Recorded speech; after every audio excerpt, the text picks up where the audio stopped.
A Tale of Two People. Our passage for today is 2 Samuel chapter 11.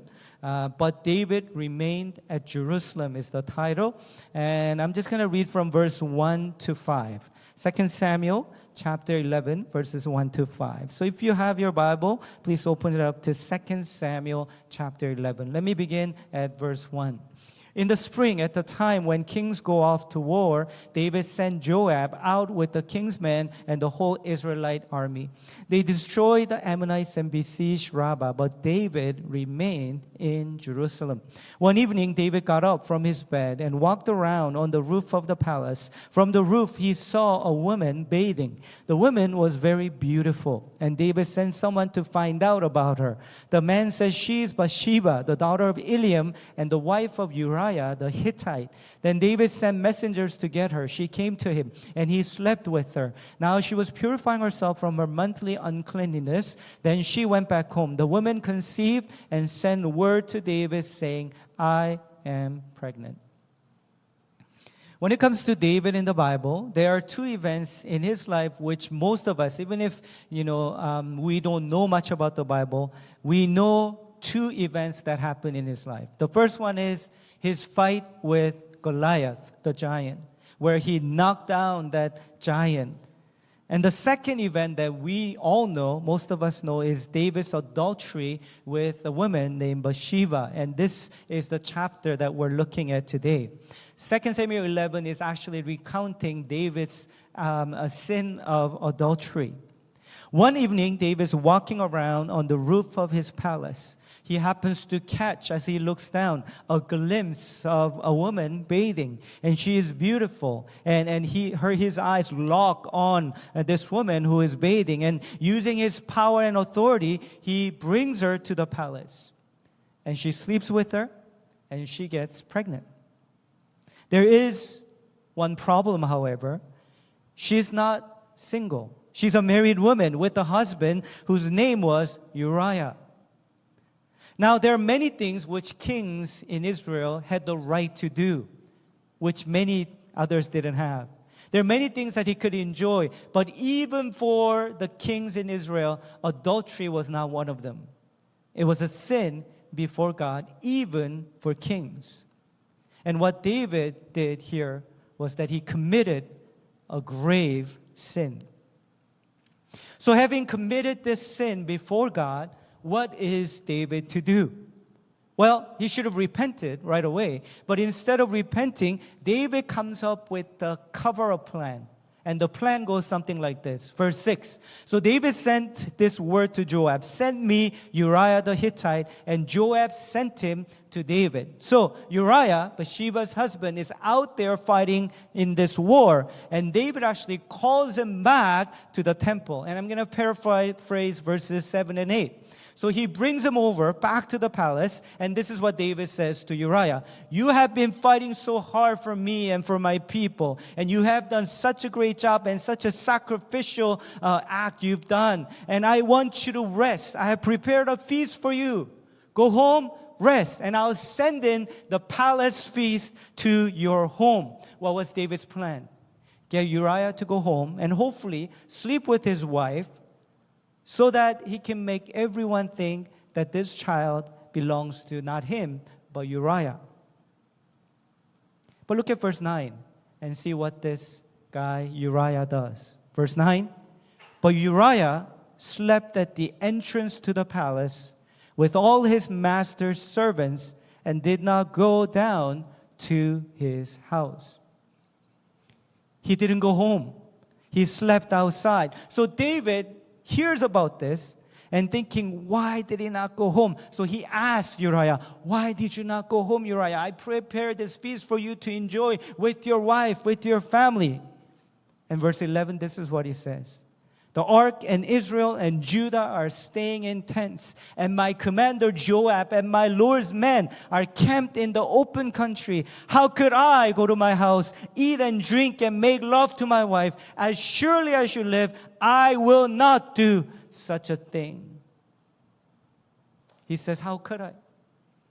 My men, your men, and our soldiers are fighting out there, and I go home and enjoy? How could I do that? And in the Old Testament, when you fight war, this is actually in the Old Testament, you're fighting for God's glory. So he realizes and sees it, and no way I'm going home until this war is over. And he says, how could I do that? He says. But if you think about it, isn't this something that should have come out of David's mouth? When he stood on that roof of his palace looking down, and as he's tempted, as he looks at this woman, isn't this something he should have said? How could I, as God's king, who's called by God to lead his people, how could I commit such act of sin? It should have come out of David's mouth. But instead, it comes out of Uriah, the Hittite's mouth. It's not even Hebrew. He's a Gentile person who became part of God's people. It comes out of his mouth. He says, how could I? When that should have come out of David's mouth. So his plan goes awry again. But David doesn't stop. He comes up with an alternative plan. And what he does is he gets him to stay one more day with him. And then he says, come to the palace. I will prepare a feast, and you're having this feast with me in the palace. And then he keeps pouring that shot after shot and keeps making him drink. And I guess if the king is keep offering you drinks, you can't say no. So Uriah is drinking, and then soon he gets drunk. Now David's thinking, okay, if he's drunk, surely he'll go home to his wife. But guess what Uriah does? Look at verse 13. After being drunk, in the evening, Uriah went out to sleep on his mat among his master's servants. He did not go home.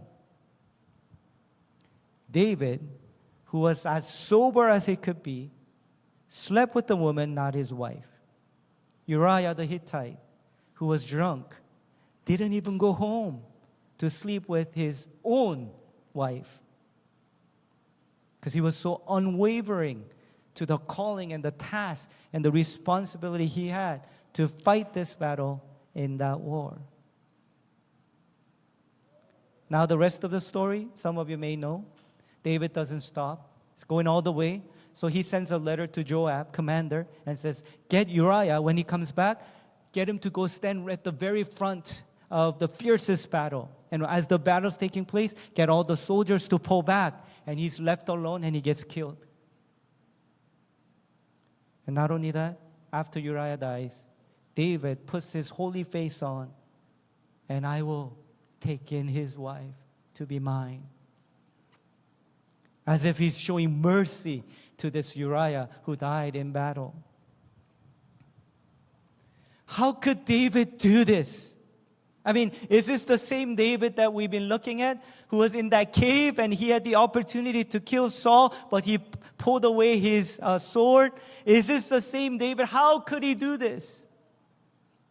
Well, David could do this, and we could do what he did too. So I think the more important question is, where did it all start? What was the reason, or what was the beginning point where he began walking down this path? Let's go back to verse 1 of chapter 11, which gives us a key piece of evidence as to why this happened for David. Look at verse 1 again. In the spring, at the time when kings go off to war. This is not just this passage giving you background information. This is actually key information. Why? Because in the springtime, people during that time in the ancient Near East, they went to war during springtime. Why? Because obvious reason. You fight war in the wintertime, it's no fun. It's cold and more, casualties gonna come. And so they always try to go and have this war in the springtime. So what happened was, in the springtime, people during that time will go to war. But when you look at verse 1 again, that's when kings go off to war. But where's David? Verse 1 says. Is he in this war? Is he fighting in the battleground? Where is he? He's in Jerusalem. He remained in Jerusalem. So right away from verse 1, you see something wrong here. In the springtime, when all the kings go off to war, and David's, commander and soldiers are going to the war, and they're already there, where is David? In the war battlefield? No, he's in Jerusalem. Where should he have been? Out in the battlefield. Kings have a duty, and their duty was to go to war, lead people, God's people, into war. But he's in Jerusalem. Think about it. When did David start gaining his fame? Where did he gain his fame and recognition first? In the battlefield, where he knocked down that giant Goliath. 1 Samuel chapter 17. As the Philistine moved closer to attack him, David ran quickly toward the battle line to meet him. Reaching into his bag and taking out a stone, he slung it and struck the Philistine on the forehead. The stone sank into his forehead, and he fell face down on the ground. This was the first time where he was recognized to be the possible next king, because he knocked down that giant. He ran towards that giant. That's where he got his recognition as the next king. Once he becomes king, what's the first thing he does? Once he becomes king, you read it in 2 Samuel chapter 5. First thing he does is he goes, conquers in Jerusalem, the city of God. And then he fights the Philistines. Verse 18, now the Philistines had come and spread out in the valley of Rephaim. Verse 20, David went to Baal Perazim, and there he defeated them. You see, kings, they fight. They go into war. That's their responsibility. And what did David do in chapter 10? Just before this incident takes place, an act of adultery. Right before that incident, in chapter 10 of 2 Samuel, he fights the Arameans. Look at verse 17. Arameans formed their battle lines to meet David and fought against him. But they fled before Israel, and David killed 700 of their charioteers and 40,000 of their foot soldiers. So just before he falls into this sin, what was he doing? He was fighting in the war. But here he is in chapter 11, palace in Jerusalem. Instead of fighting, he's standing on the top of his palace on the roof, looking down. And that's where everything starts to go wrong, because he neglected to keep his duty, which was to go and fight. Lead your people, cross that river, and lead them into victory by fighting. You stand at the front and you lead them into war. And then because he neglected to do that, that's where everything starts spiraling downward. So what happens? Verse 2. David got up one evening from his bed and walked around on the roof of the palace. No wonder he's got nothing to do. So he goes up to the roof. It's evening, go to bed, sleep. But he goes up to the roof, looks down. And now he's sitting high above everyone else, and he can look down on everything and everyone. And he sees from that place this woman. You know, friends, if God elevates you, and you feel like God is elevating you in your positions, in your job, whatever, wherever, in your ministry, please realize this. There are things that you can only see when you are standing high above.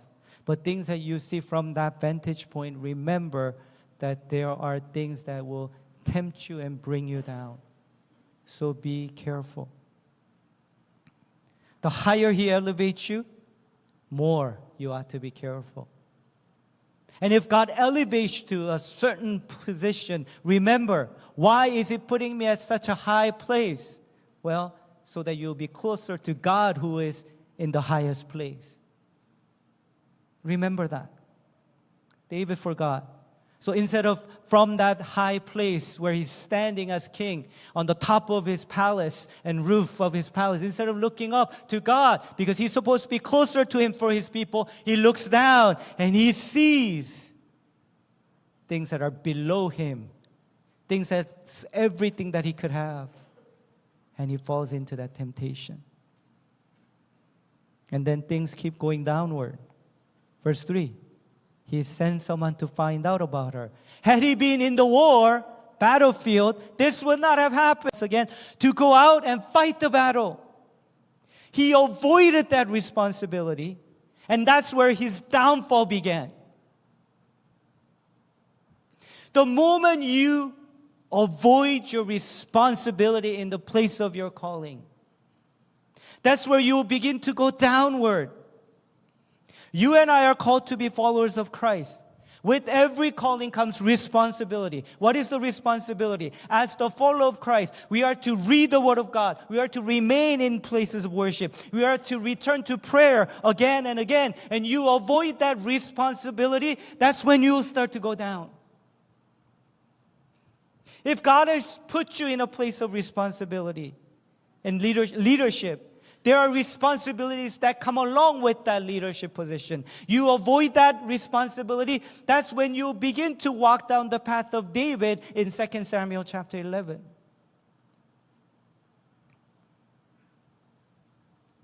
And as we see David totally spiraling down in this chapter,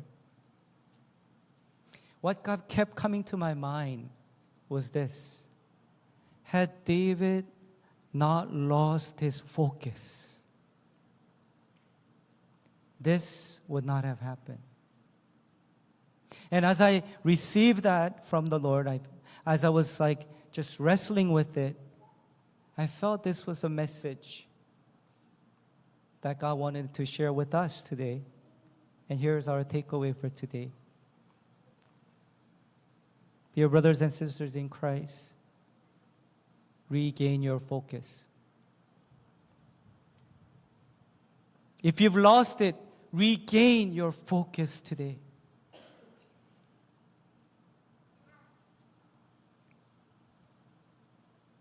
I do apologize for talking about myself too so much during sermon, but I do that because I feel like I cannot share something that at least I try to apply or experience in my life.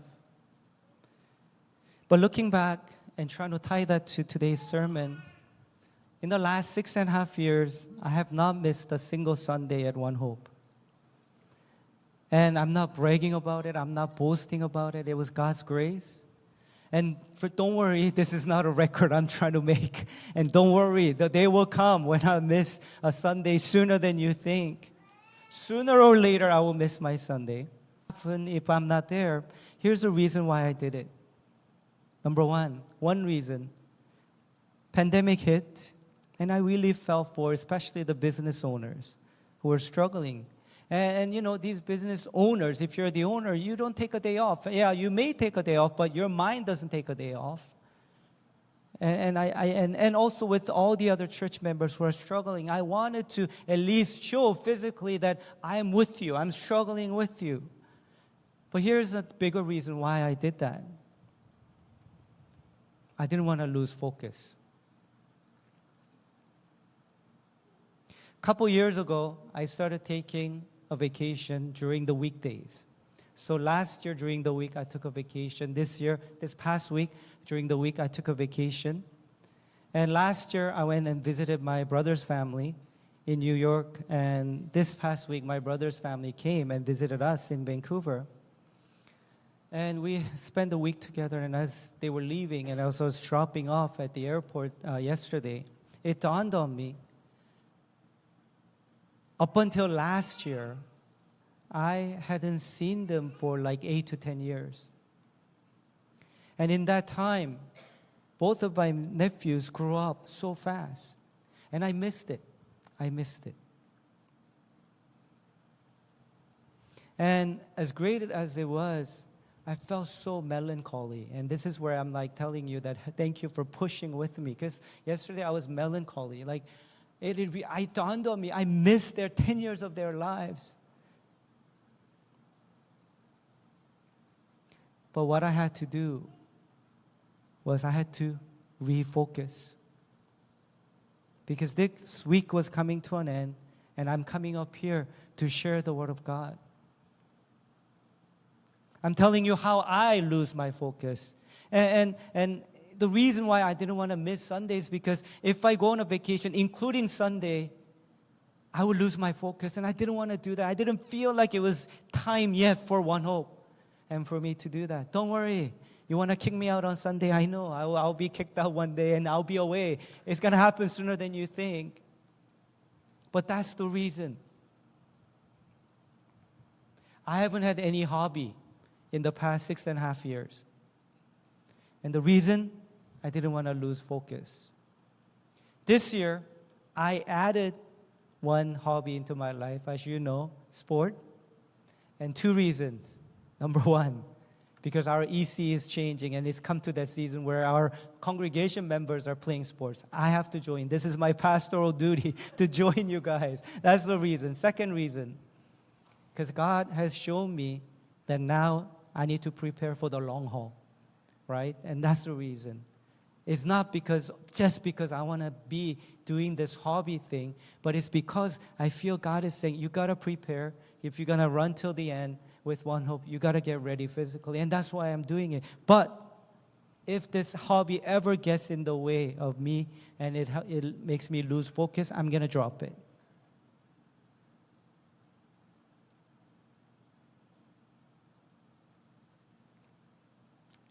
Have you lost your focus? Whatever that reason is. Have you gone on your vacation yet? Maybe some of you still haven't, and some of you came back. Remember, vacation is a means to an end, not an end in itself. What I mean is, we go on our vacation thinking, this was so good. When will I one day do this as my job and not go back to my job? Don't think like that. That's not our calling. Your job is your calling. God gives us times of vacation so that we might be restored, so that you go back and do that job as calling from God. Don't make the same plan as the world. When can I stop working quit my job so I can play all the rest of my life? Here's the thing. When God created us human beings, He created us and made us to work. We're to work until we die. And what I mean is, I'm not talking about your job. Work as in doing something creative. You can quit your job. You can retire from your job. Don't get me wrong. But when it comes to work, we Christians are to work until we die, until we go see Him face to face. Doing something creative, which means you might have retired from your job, but you got to go out and do gardening or something. That's creative. Doing something creative. Maybe you use your words to create something in the lives of others. Work in that sense of the term, we are to work until we see Him face to face. Now I realize some of you still haven't gone on your vacation. Maybe you're going next week or the week after, and if you're in that place, I kind of feel bad because I'm like, putting a damper on your vacation before you go. So, if you're still going on your vacation, I want to say this to you first. You deserve it. You deserve it. So go have fun, rest up, be restored. Remember this sermon coming back. Just like me, feeling so melancholy. I'm stuck in that vacation because of whatever I was feeling. No, gotta regain that focus. Get ready to go and run like David towards our Goliath. Just like him, we gotta get ready to run, refocus.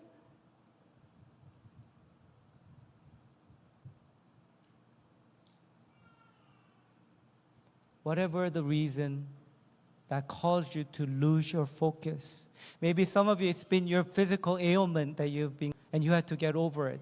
Maybe it's the relationship that you've been struggling with. Maybe it's the job that you recently lost. Or maybe it's the new job you have gained. Whatever the reason is that made you lose your focus, regain that focus once again. Because when you stop doing what you're supposed to do because you're called, and when you neglect that responsibility and duty, that's when this David will happen with us too. Don't end the summer going into September saying, man, I got to go back to school again. Man, I got to go back to work. Oh, I hate my work. I wish I could stay in my vacation forever. Don't go back like that. You're called to go back to school. Go like David. You run towards that school if that school is your Goliath. Go knock it down with your straight A's. If your job is something that you're stressed about, don't go with stress. Go to that job and take it like a man and woman of God and knock down that Philistine.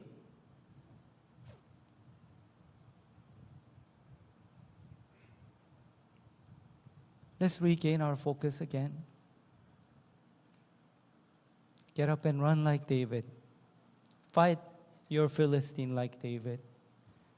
And bring down your Aramean chariots. Why should you do that? Why should you and I do that? Because you are too important. Remember that. You are too important. Too much is at stake if you lose your focus. If you lose your focus, your husband's going to suffer. If you lose your focus, your wife is going to suffer. If you lose your focus, your children are going to suffer. If I lose my focus, One Hope is going to suffer. If you lose your focus, your cell members will suffer. Too much is at stake because you are too important. You are called to be like David. You are called to be kingly, royal people who will lead for God. You are too important for you to lose your focus because too much is at stake if you lose focus.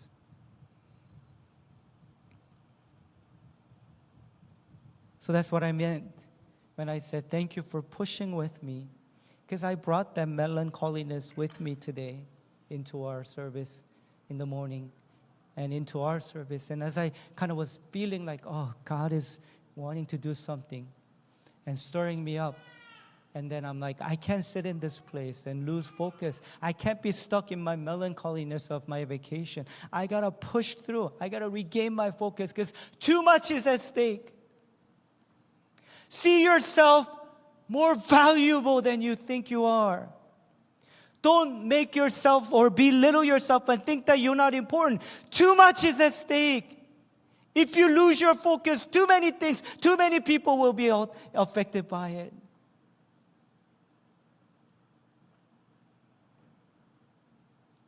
So here's one more chance today for you to push through as the praise team's coming back up.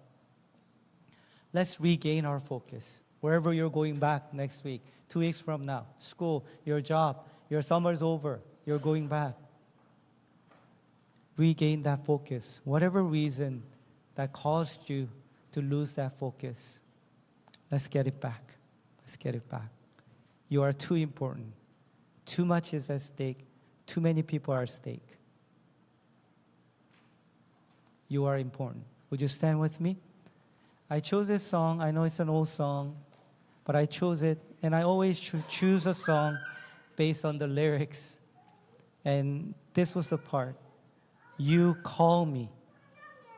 God has called you and me for your glory. So I will run. I will run. I'll run like David towards my giant. I'll run with God's people, with my people whom God has entrusted me with, like David, and cross that river to lead them into battle. And I will fight with them. I'll fight in front of them. I'll fight for them. I will run. I will run. I hope and pray that that will help you and grab your heart into inspiration of the Spirit and cause you to bring back or gain back that focus with which He wants you to go into the fall. Let's sing it together.